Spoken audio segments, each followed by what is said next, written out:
I'm getting married 2015, and he said, you are getting married 2015. I said, see, this year is certain, with or without. If it's not you, another person is coming. And it changed to his boxers. And I could see his full arousal. Wait, let's kiss for them. Kiss, sir. After this interview, we must kiss. You will kiss him first. If you're married a virgin, please go and get a manual.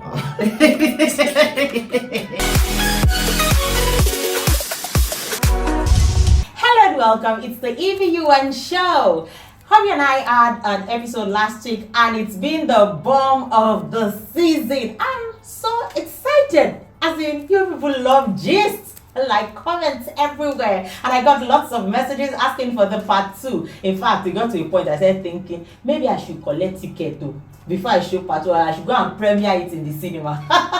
Thank you so much. Thank you so much for the support. And know that it is your comments that keep us going. If you're returning and you have not subscribed, what happened?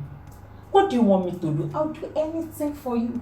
I'll do anything. So please subscribe. And if this is your first time, please go and subscribe. Here we have practical gist, real people. In fact, all of you should go and check. Go and check. But don't do mistake and unsubscribe. Hit the like button. Drop your comments for me. Matter of fact, do you know that I actually abandoned a profession to start what I'm doing? Because somehow I believe that this would impact on at least someone, if not many people. So become an evangelist. Share with other people. You might just be helping them. And you know, when we're doing the grand finale, the season finale, I'm going to be reading all of your comments because there are a lot of it. Matter of fact, I'll be scrolling some on the screen. But among all those comments, what blew my mind? You know, I was talking about serving where we met at Edo State, NYC, and I spoke about the contribution of the state coordinator at the time. The state coordinator reached out to us. I'm talking about Barrister Adebayo Shemefun, and I'm going to be reading his comments. He said, he said, Nifemi, OMG, like seriously? This is quite revealing and interesting. I'm so proud of you both. So delighted the whole relationship started in Edo State while I was the NYC state coordinator. You must be proud. I remember you both on camp and during the service year. I also remember when you both assisted to make the first S4D show a success in Benin. He had a vision. S4D means single for double, and we were the MCs. So he went on to say, little did I know then that both of you would eventually become husband and wife. Awesome God, the master orchestrator, the extraordinary strategists. Please keep up the good work. Can't wait to watch part 2. Do let me know whenever you come to Abuja and kindly send Evans blah blah blah. Thank you and God bless you. That made our week. And the many of you who have been there, you see, there's another person who blew my mind. Uncle B. Like, it is only God that can bless. And numerous of you, because if I say I should start mentioning, I can't finish. Uncle B started paying people to subscribe. Can you beat that? What have I done to deserve that? God bless you. I actually want to say a shout out to a whole lot of people. Tayo Lasaki, he was the coordinator of the OBS at the time we served. Shout out to Sonny Duke Okosun. It was the controller of presentation in ITV, Independent Television and Radio Benin. We're working there. And the MD, Mr. Umusa Ogbede. God bless you people. And Mike Okwache. In fact, that's our gist to Mike Okwache is for another day. We have received help and we are glad. And as at the time of this recording, we hit 400 subscribers. You guys are making me emotional. So we're going to continue now to the part 2 that you all have been waiting for. Some of you were actually telling me that you can't wait to hear the gist of the man whose arouser I saw. I like Igbokugbo. You would like to hear Igbokugbo. Anyway, it's a tell it all episode, and here we go. You're welcome on the E.B.U.N show.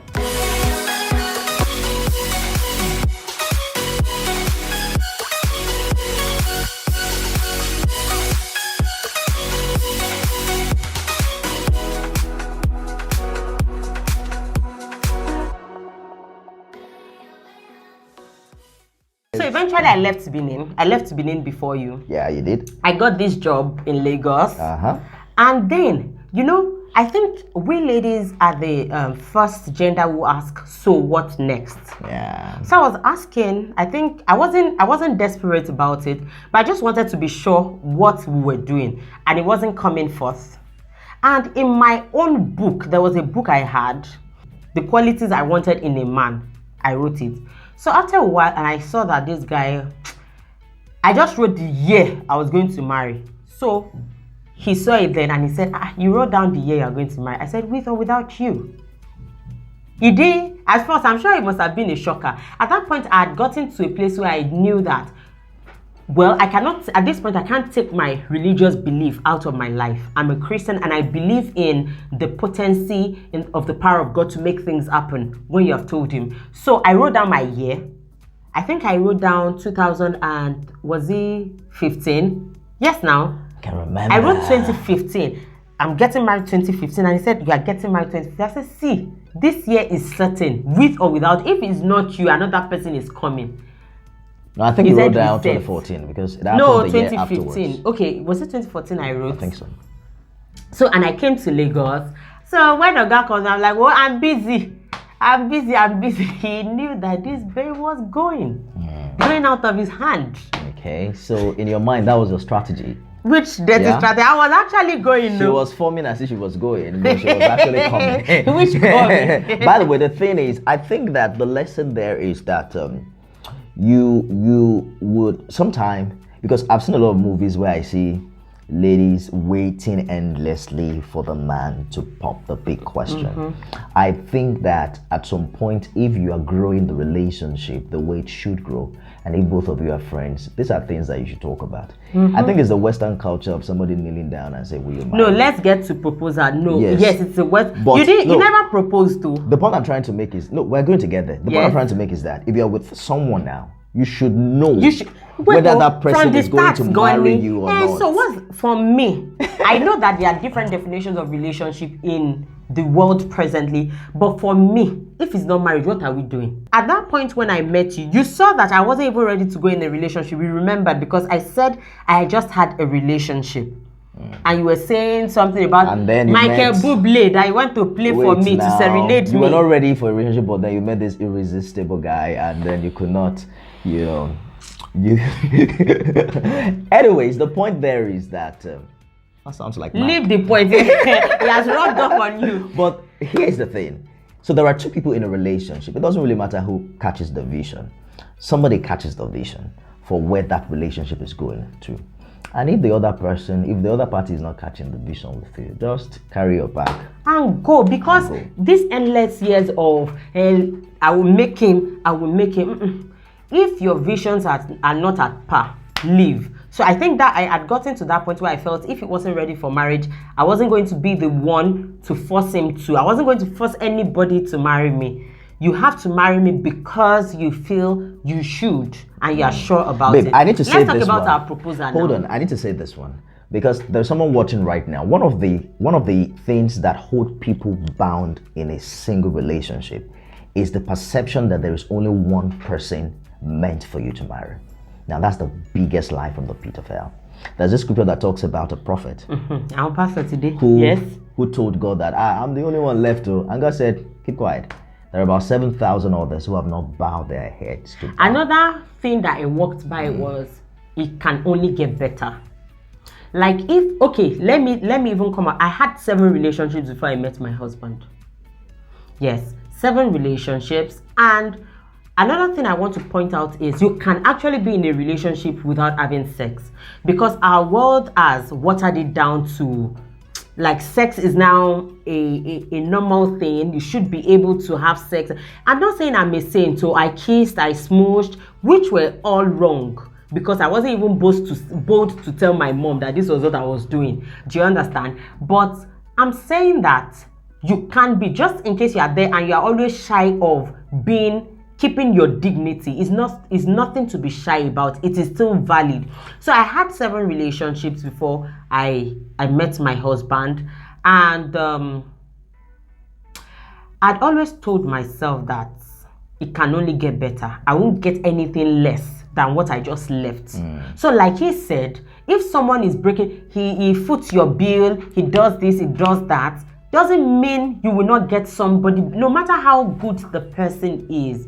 If the person is not treating you right, please leave. And this idea of is footing my bill, and girl, I've always see it's the E.B.U.N show and it's about women. You have to get something doing for yourself. At that point, it was better.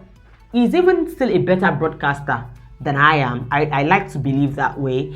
And while we're in ITV Benin, he was doing well. He was the first to get on TV as a newscaster before me, but I didn't wait. There was always some rivalry. You are reading the news, I have to read it because there's nothing you can do that I cannot do. No wonder she married me. I was the pace setter. Whatever. So I'm trying to say that eventually, let me now let you in on a secret. I started making more money than my husband. He first started making the money, and I was looking like, hey, boy, man, make you woo. But you know I'm smart. I'm a very enterprising person. When I started my own, okay, let's fast forward. We're playing a lot. Let's fast forward to proposal. So the thing about proposal. Motivational spirit here. Don't bring that motivational spirit here. You did not propose. Without sounding so proud, I've never proposed to anybody in my life. So this is how it works. And how is that a good thing? So let me. There are younger people who want to learn. Leave younger people. Let us tell our story, babe. All right. So why did you not propose? Yeah. So I think it's the friendship. So that's why I'm saying that when I watch videos online these days, and then a guy kneels down and says, "Will you marry me?" Which is good. Great, fantastic. But the point I'm trying to make is, and then the lady says, "No." I'm in a shock. That was your fear. No, that's not the fear. I'm in a shock because I'm thinking, why would you ever kneel down to somebody that you are not even sure that you are not sure is going to say? I think that's what makes us tick. I think that's why we're married. Marriage basically is built on friendship. You have no business getting married to someone that you're not friends with. I mean, and in a friendship, what is the thing about friendship is you know each other. Like you already know. So the guy, I'm not angry with the lady who says no publicly.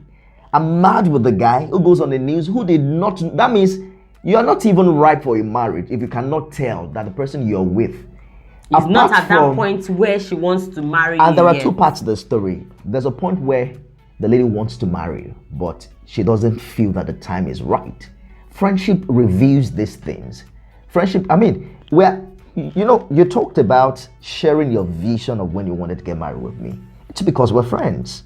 I mean, not everyone would be bold enough to walk to their partner and say, I want to marry by this year, with you or without you. So with that in mind, I mean, it's not, what am I proposing again? Let's just go and look for money and marry.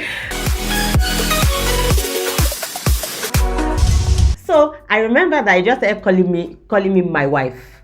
Really? My wife, yes, now. And at that point, I was like, whoa, so eventually he came to Lagos too. And we started working at the same place again in Lagos.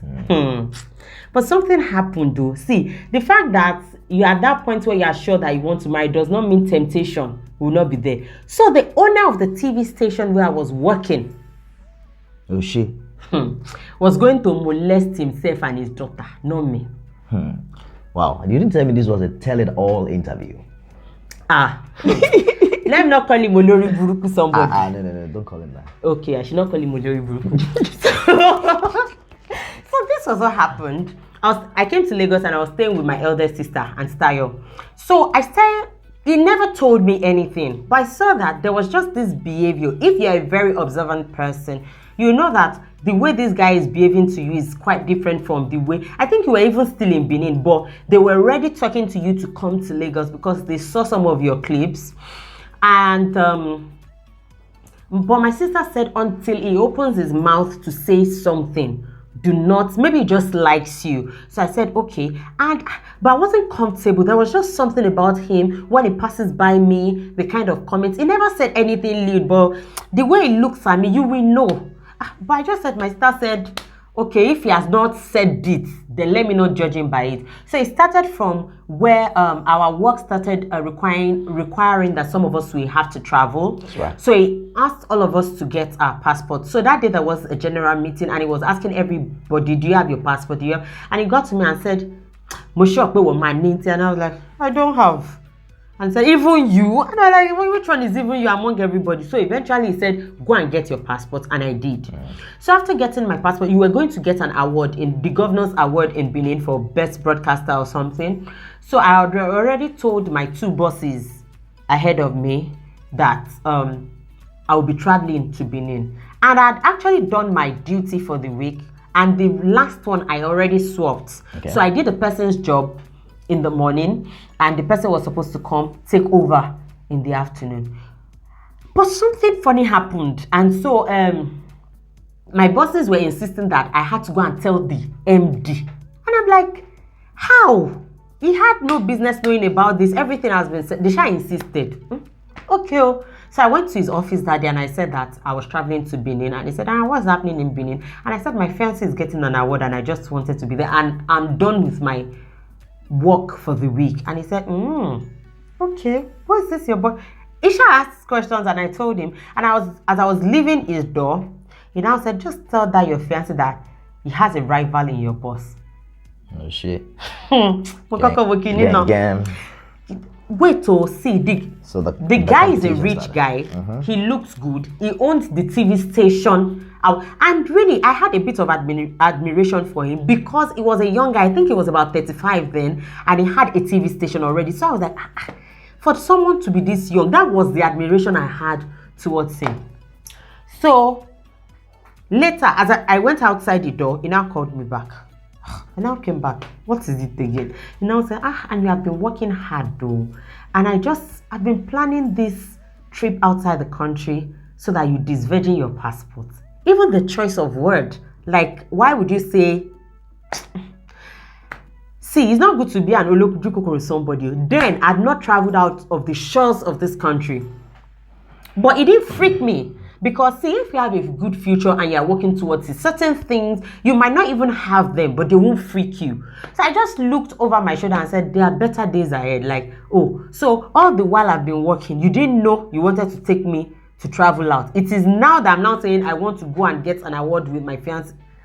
I actually had plans. So you were not tempted at that point at to that take point the offer? Move with me, like, because I knew what he was playing at. Like, if you actually wanted to reward me, you wouldn't have waited till that point where I said I was traveling to go and meet my fiancé after you had told me that I should tell my fiancé that he has a rival in him. See, ladies, sometimes we just try to be silly. We know. So fast forward to the day I was supposed to travel. He asked me what day I was traveling. Actually, he had plans for me. So I'd swapped with the lady that I was supposed to swap with. Unfortunately, she came late. I'd packed my bag. I was going to the park and going to Benin. So he just came into the office and said, who is reading my night news? And everybody said this lady. And he said, no, EBUN has to be on the news tonight. I was mad. Like, why should I be the one on the news? I told this one I was traveling. Do you understand? And to say he wasn't even in charge of the timetable or the roster, the newscasting roster, but it still didn't click. And of course, our major news was, I think, 10:45. So there was no traveling for me again. So, and there was no going home for me still. So I finished the news. Guys were already trying to make me feel better. They got my food and all of that. But don't worry, you'll be going tomorrow morning. And this man just passed as though he was leaving. I said, hey, you, what are you still doing here? And I said, I was on the news, sir. Like, you know that if we take the news, we are going to sleep over. I said, and you can't go home? I said, it's late. I was answering out of anger. I said, and where's home? I said, Magburu. I just said, put your things in my car. In your mind, what do you think? This man was taking me home because he felt he delayed me. Irony. Long story short, see the way you're looking at me as if I've not told you this story before. I think it's deep. So when we're going to get to my turning, he now started saying, but you're traveling. Ideally, he knew that I would expect him to turn. So he said, you are traveling. I said, yes. I said, you want to follow the first bus tomorrow? I said, yes. And where is this park? I said, Ojota. And he said, are there no hotels around Ojota? I said, there should be. In my mind, so when he turned the other way, in my mind, I felt He was going to He lodge was you going to in a lodge hotel. me in a hotel. And that is why sometimes when rape victims come out and we start saying all sorts of rubbish, we need to be careful. He was my boss. I couldn't disrespect him. There was a level of decorum I have to observe. It wasn't just my immediate boss, it was the owner of the TV station. So when he said hotel and all of that, he implied he was taking, although he never said it, but I thought he was taking me to the hotel. And then I didn't know some parts of Lagos. So at the point where he started turning, the fear kicked in like, Ebun, something funny is happening. So I started looking for landmarks there. And I'm talking about past 11 already to 12. So where I got to know I was in danger was when the gatemen of the estate started hailing him. Sean sir. And I asked the question, sir, are we on the way to your house? He said, yes. On the way to your house? He said, yes. What's the big deal? You stay at the boys' quarter. And he was a married man. Again, I told myself, his family is around, his wife, his children. So, well, okay, he wanted to help me. It was when we got into his gate, he told me, so feel free, my wife is not around, my children, we are You just know that two. it's a good time to take a break so that there'll be suspense and then people will know. Go ahead, I was just kidding. Okay, so we got to his house. There was nowhere I was going again. In fact, I didn't know what to do. And you know that's naivety for you. So we stayed there. He took me to a bedroom and he changed to his boxers. And I could see his full arousal. Do you know? See, those who want Wait, to I don't rape you, understand. It changed in your presence. not in my presence. So Okay, he so said it I took you could stay in to- this room. Okay, was it the boys' quarter he mentioned? Which boys' quarter? There was no boys' quarter anywhere, Joe. I said it was when I got there that I saw that his family, he was the only one living in the house. The whole of his family were abroad. So he was the one telling me that when I got to his house. And honestly, maybe some of you would have felt, you should have thought, I didn't know what to do. So I was in the place. He said I should feel free. I saw his full arousal and he was saying nobody will know. And you see this, even if I had started recording then, he didn't say anything incriminating. He was just saying nobody will know. And I'm asking, nobody would know what? He even didn't have respect enough for me to say I want to sleep with you or I want to have sex with you. He was just in his boxers. He was, at that time I said, thinking, where's his kitchen? Where am I stab man? Where am I shaking? But really, that was what I could think about. What were you saying at the time? I was just asking, what do you want? Even though you knew what he wanted. I was so destabilized. Okay. So eventually, how did I even come out of this thing? And I said, sir. So the boldness just came from that sea. If you think I like you, maybe you had seen any form of, it's because you own a TV station that I want to own in the future. That, I just started telling him things that if there was anything at all you saw that brought you to this point of wanting to have sex with me without my consent, it's because I just felt someday, let me work well with this man so that someday I'll be rewarded with something he has. If you forcefully have this, the whole world will know. Of course, could make sense because even if I think it was just God that saved me eventually, because if he had had carnal knowledge of me, if he had raped me, I would have come out, because I see the way these rape stories go. I would say, and he has more money. He will use the law and the media against me, and people will start asking silly questions. What did you go and do in his house? Why couldn't you shout when you see? So when you told him these things, what happened? So he saw that I wasn't going to be ready. That's why I said God, because he could have forced me. Okay. But maybe in the fight, my hand went to a knife and I stabbed him. They'll say he has killed somebody. I want to identify with ladies who have been raped and could not get justice, because having that experience gave me an idea of what I want you to gone complete through. the story. Now, eventually he put me in a separate room and he said I could have my shower, that I was going to leave So me at the alone. point when you told him that if you got any signal that I liked you, He got a bit sober. okay, and then it was just an admiration for what you do. Yes. That I also wanted to do in the future. At that moment, it stopped. Yes. In fairness to him, he did start touching me, but of course he wanted sex. He was asking that we get on the bed and blah blah blah blah blah. So I had talked and talked. I can't remember everything I said, and he let me be. He took me to another room and said I could stay the night. Okay. He took me to another room, and well, it's not that I intervened. No, so it happened at night. You were supposed to come over to Benin that same day, and then you came over the next day. Yes. And I remember that you came and you told me that, oh, there's a gist. And Hey. then you narrated So everything. I left very early. He said he wanted to take me to the party. I said, Nibo, Oniranu. So I came to Benin and I told him. How did I even react this time? That's what I said. Why would you go to his house? I'm like, what? Calm down, Jerry. If I'm here telling you the gist, and see, And you know that he was the investigative journalist. I was trying to question your... I hope guys are watching the show. I want you to be able to listen, have that listening part. Do not be fast to fight or something. If someone wants to confide in you, even if they had made mistakes, now thinking about it, maybe there are other ways I could have done it better. But at that time it didn't occur to me. No, I think the point you're trying to make is that if you don't give your partner the privilege of the listening to opportunity, them, they won't be free to open up to you subsequently. I also think that because we have two beautiful girls, and I'm so particular about this rape issues, and it's more or less becoming an epidemic. I also think that while we expose and punish the perpetrators, we also need to educate the potential victims.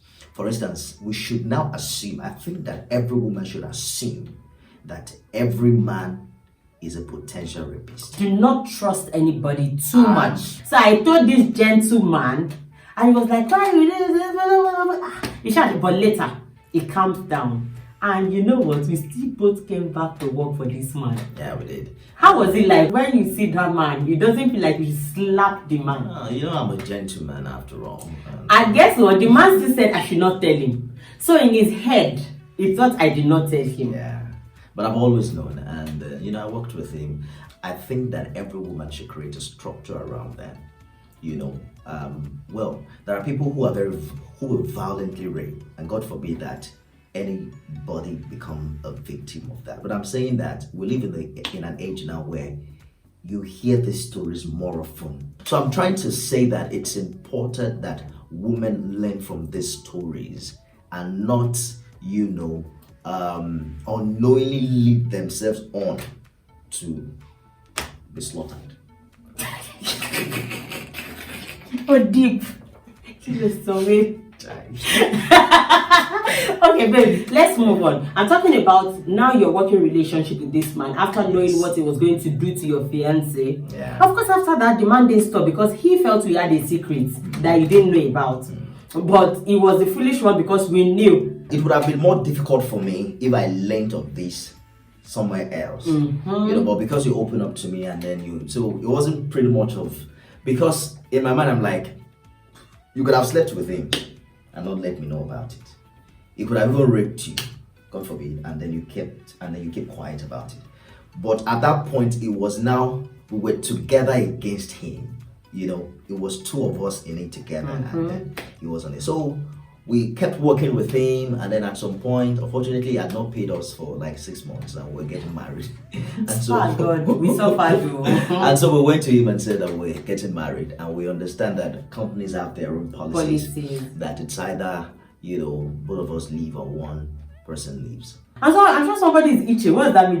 We will not tell you. We are just telling our story. So he said that it was good that both of us were working, that both of us were good at what we were doing. So they were not ready to let both of us go, that we should continue working there after our marriage. And he said something.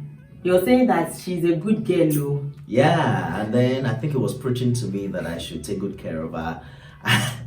It's very funny. So I'm sure he was talking based on his experience of her, that you have to take good care of her, you have, because she's very good. Okay, I understand your story.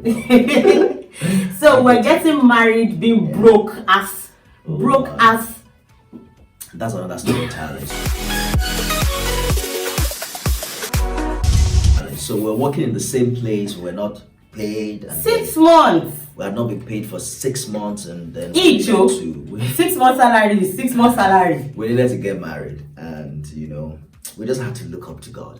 And there are times when sometimes you have to, you have to be in a position where help is not coming from anywhere, and then you have no other option than to look up to God. I remember that my wife and I really, really did pray, because at that point we're counting days to the wedding, and nothing was happening. And then we cut our coats according to our size. Absolutely, we did. Every lady has this dream of, this is how I want my wedding to be. But when reality hits you, do not burden the man. We're both working. He has the same head as I have. So I'd always had that mindset that he is not the one to sponsor. We're in it together. So the first thing I did, my husband even got a new suit. I rented my gown. Yeah, so she could not afford a brand new gown, and then I know it took We us could a not while afford, because I let you make a good suit, a new suit. we could not afford, and then we now decided that, instead of spending fortune on a wedding gown that I was going to after wear for all, just one day. I still rocked my wedding suit on air several times, and then we decided that let us go and rent, and we rented that gown for how much? 15,000. Or something, and it was so beautiful. I think you should have a picture.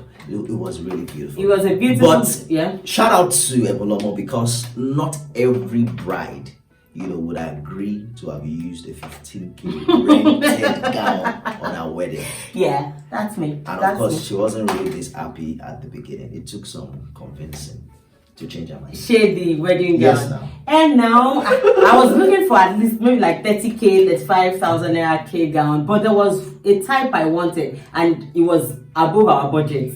So I just said, well, it's cuckoo one day. Well, now let's get to the wedding. Go. One thing we were not ready to do was to be in debt after our wedding. Shout out to our pastors. I remember that my pastor's wife had called us and said, see, the first thing you should Dr. get. Showola, body of his and hers. Yes, Dr. Sean told us that before preparing for this wedding at all, go and buy food. Yeah, in fact, and wisdom deal. and stock your house enough stock for your 6 house. months. And we're really grateful for that, because most people spend so So much on that the wedding, day and they're in debt, or they don't even have a good place to settle. and forget that there's going to be life after the wedding. Yes. So she, thanks to her, she told us for the first couple of months, it will just be you and your husband. That's right. Get a good bed, your kitchen, and things to make you comfortable, as against you want to furnish your sitting room where everybody will be, and then you go inside and there's nothing. in there. So she told us to furnish inside out, yeah. and get enough food for us to be comfortable out after the wedding, and that we did. So we got food, and even after, shortly before the wedding, when we started getting excess money. So there's this way, let's not go to that detail so that we won't bore you. So families are supposed to put money together. So Nifemi's dad felt the need to put extra on top of his money. We removed the money and kept wedding to share. Maybe this is the allotted one, because some people say, hey, now it's time to do the extra, papa. Guy, if you see our wedding, it was fine. It might not be world class wedding, it might not be society wedding, but we're happy. Ìjó eléyìí ìṣújọ́ lágbára o, ìjó jẹ̀lẹ̀kẹ́. Bó bá lójú agbo, tó rọ́ ọmọbìnrin kan tó ń wọ̀, àbí wọ ọmọbìnrin lọ́kùnrin kan tí ń dá ọlọ́run. Lẹ́wàá máa fi bí eré, lẹ́ẹ̀ máa rè ijó lọ bá wọn. Lẹ́wàá máa wí pé ojú yẹn ló fi wù mí o, bàdí yẹn ló fi wù mí o, ẹsẹ̀ yẹn ló fi wù mí o, péjú yẹn ló fi wù mí. Another thing I made, a personal decision, was I would do everything possible before the wedding. But you see, on that wedding, nothing concerns me again. That's right. Like, nothing was going to make me unhappy. See, if you like say half of the all like this, they did not get food, it wasn't my business again, because I've done everything. And I told my family members, especially my sister, she was my bride's maid of honor. I told her, on no basis should anything go wrong and you come and tell me, okay, only like it. And really, they were there for me. So my idea like this, I was concentrated on my happiness. I think that's a lesson I want to pass across to anybody.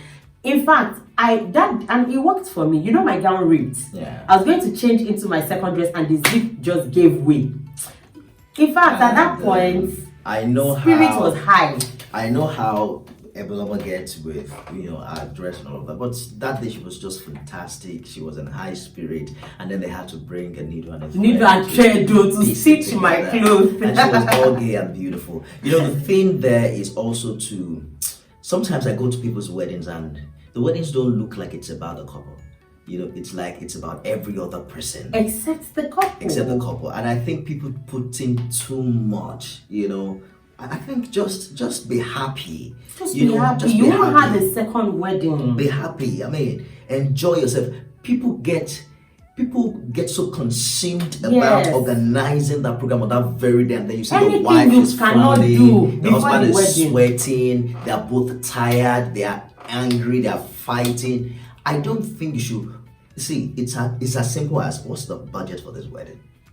Some people are inviting 1,000 people when they can actually host like 200. So what did we even do? We made a budget for like 400 and we're expecting about 250 or 300. And thankfully it rained, so. Well, then another thing is know yourself. Yeah. And although if you see both of us now, you say she's the party person, is the irony. Like, I don't like parties. I don't like long-lasting events. Yeah. So I told my husband, I told everybody that, see, pata 3 o'clock, let this wedding end. And by 3 we were done. We were done. By 3 we were on our way out. We kept to time. So yes, there were some guests that were coming who were the ones saying, well, that's the hall. Bye, they still food. But I like you, Jare. I love you too. So, there was no after party, by the way. There was no after party. Actually, after party, where did it work? After party was in the other room. Other room. Should I tell them about the other room? So let's get to the other room. So I met my wife a virgin. Shout out to Ebunlomo. Tear over. Nami tear the thing. Toto. Should I tell them how it happened? Wait, it's easier. Should I? Shush! Say everything. I didn't say everything. So this is how it happened. I know. But then interesting thing is that we couldn't really have sex. I think we didn't have sex until maybe the first day. About 3 days after. Yeah. So if you're married a virgin, please go and get the manual out. Okay, so this was not There's a manual to it. And see, learn to receive help. We'll do that in master class. Okay. They will have to pay for it. They have to pay. Yes. How to disvirgin a virgin. Yeah. Okay, really. Just learn to talk to people. Eventually it was still that week we had sex and everything. Thanks again, because we had someone we could talk to. It was still Dr. Sheon that helped us, Olabode of his and hers, that helped us and told us what to do. Told us to get a YK jelly, and at that point YK jelly wasn't even working well. It made you feel numb? I was numb. There was no pain, but I was not even enjoying it. And so she told me to discontinue and all of that. Now, don't think I rushed through that because I didn't want you to get anything. I'm getting to that point where we already have a preset idea in our head that after wedding, you're living on cloud 9. There are butterflies in your tummy. Yeah. Like, you shall feel special, like there are jitters and everything. Let me bust your bubble. It's not like that. Yeah, I remember that my wife was expecting butterflies after wedding. There's this thing about if you just get married. Happily ever after. Well, we're just us. The same guy used to hit like this. He will hit like, this. I will try to get like, no butterfly. I will check it. Point were you second guessing whether you made the right choice or not? I was thinking, so I know that for many it happens that just few days before the wedding you start growing cold feet. It's actually a very big decision of your life, and you're thinking, I shall hope that, because you are getting to the final point and you're saying, I hope it's okay to feel that way. It doesn't mean the person you are getting married to is a wrong person. Everybody feels that way. Now, after my wedding, and I was expecting butterfly, and it was flat, and I was like, it wasn't like we're not, but it's the same house. Both of us went to rent the house. We set up the house together. I'd always known him, the same Nifemi Oguntoye, and I'm like, so I spoke to a friend, Shade. Yeah. Shade Ikpimoroti, now Ikpimoroti, and I said, hey, because she got married before me, like, come and see butterfly. And she laughed and she said, hey, that really is good that they tell people these things.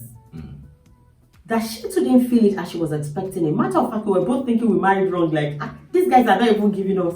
But it sounds childish, but there's a way you expect your after wedding to be, and it might not exactly be that way. Like, you didn't go for one serious honeymoon, it was still in Lagos. Even if you go to honeymoon, you come back and it's your house. You still get back to the two of you. So she was like, that she felt bad in her early days of marriage too, like, no butterflies anywhere. So, see, forget all these butterfly issues. What had been having a good marriage, but all these things, all these fantasies we've always had, it is not usually like that. And it doesn't mean that you have married the wrong person. I also think that we've seen too much movies. But what we don't understand about movies, because when I see people cry during a movie, I tell them that, see, someone wrote it.